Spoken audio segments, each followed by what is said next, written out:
Frankly, my dear, I don't give a damn. Before I can teach you how to stop giving a fuck, we have to talk about what it means to give one in the first place. Giving a fuck means you care, right? So when I say, I don't give a fuck about Game of Thrones, I mean, I don't care about Game of Thrones.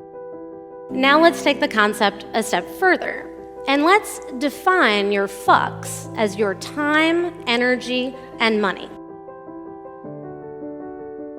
I began to realize, and here's what I was missing. I was missing who I was. And I dreamed a path that was traditional. Meanwhile, what I really was an outlaw and a rebel, because I had lived that kind of life. I got kicked out of 3 different schools. I got kicked out of the Air Force. I got kicked out of summer camp. I got kicked out of the Boy Scouts. And I quit school at 9th grade. I had great marks. I was a smart kid, but I didn't care. They weren't teaching what I want. I didn't give a shit. It's important in life if you don't give a shit. It can help you a lot. If you want to not give a fuck about those things, if you want to start to develop, you have to first care more about something else. You have to have a life philosophy that you live proudly, but that you don't shove down people's throats. And you have to be able to articulate it when people ask you about it or even when they challenge it. So what is it going to be? What matters most to you? Is it music, art, pushing the limits of science forward, building a business, or maybe just relaxing and enjoying life and your relationships? Because if you're stopping to think about what people are thinking or whether or not you're worried about what people are thinking, you've already fallen into the trap. The second that you push yourself to get started through the action itself, you are proving to yourself that even though you care what everybody thinks, you're gonna do it anyway. We live in a society where there's 2 major fears, the number 2 fears, right? Which is death and then fear of public speaking, right? But if you look at the underneath, the underlying tone of public speaking, it is the fear of judgment or people's opinions, right? We're scared to death what people are thinking about us in that moment, and that makes us feel nervous and uncomfortable.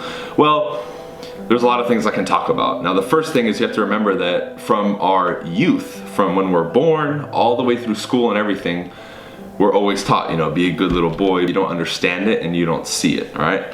The first thing is this: whether you do what you want to do, right? Whether you go to the left, go to the right, do what you want to do in life, or do what they want you to do in life, you're going to be judged and criticized no matter what. You could even be the perfect little schoolboy or church-going boy or whatever it is, and people are still going to have an issue with it for sure.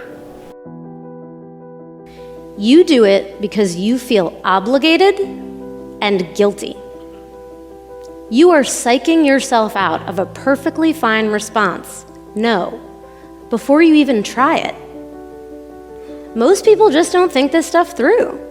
They say yes to things like this right away and then wind up wasting time, energy, and money on an annoying, unenjoyable night out.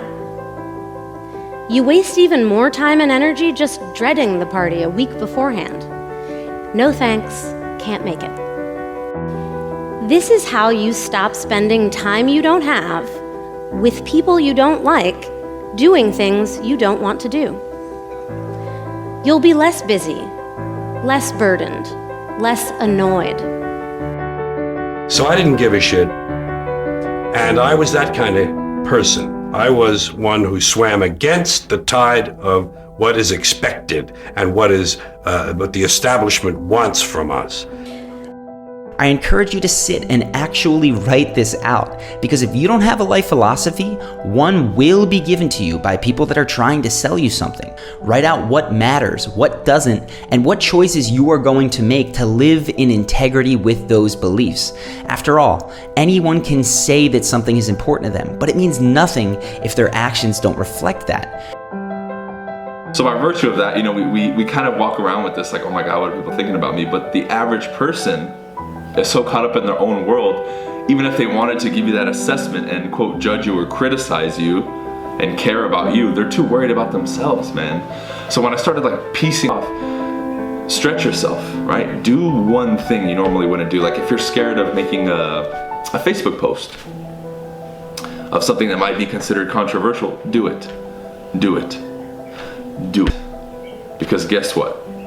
Not only are you going to grow and you're going to feel better and you're going to start this momentum to go to where you want to go, but you're also going to be able to systematically, especially by doing this, you're going to be able to identify, and this is very important, and weed out the people that do not belong in your life. There's people in your life right now that will be your friend, quote, because it's to their benefit and you're being that straight edge, good little boy. But the moment you start to shake that and break that image and come into your own, and they're not comfortable with it, they're gonna say something. And those are the people who you need to get the hell out of your life immediately, because they're gonna hold you back, and they're what we call fake friends. Bullshit. It's bullshit. So stop caring about what people think about you. The ability to be more like an 11-year-old that gets on camera and can just be themselves, instead of being a 49-year-old person censoring themselves. Got it. And that's what I'm talking about when I talk about the truth, when I talk about authenticity, that people really want to feel that connection. And the only way that they're going to feel that connection is if you do the work to remove the own veneer and the own barriers that you put in between you and other people. And the number one thing is everybody gives too much of a shit about what everybody else thinks. But really, one of the keys to power, one of the keys to success, one of the keys to constant progress, constant motivation, constant inspiration, constant relentlessness, like detaching yourself from people's opinions. 100%. When you get a taste of that, you're gonna know exactly what I mean. But until you take that first step, you're not gonna understand what I'm saying 100%. Before you finish up that philosophy though, I want to share just one more thing that I really think deserves to make it into that life philosophy, and that is other people. Now, I don't mean wearing think are cool or taking the job other people think is prestigious. That's all just caring about fitting in. When I say other people, I mean caring about their well-being even when it isn't convenient. I mean sticking up for the person who's being bullied at your school or workplace. I mean being honest even when it's to your detriment. And I mean giving even just a little to people who are really struggling. You see, when you only focus on yourself, it's really easy to get caught up in rage and anger over everything that you don't have to give a fuck about other people. This is you being honest and polite. No fucks given, not sorry. Set boundaries and give fewer, better fucks. That lasts forever.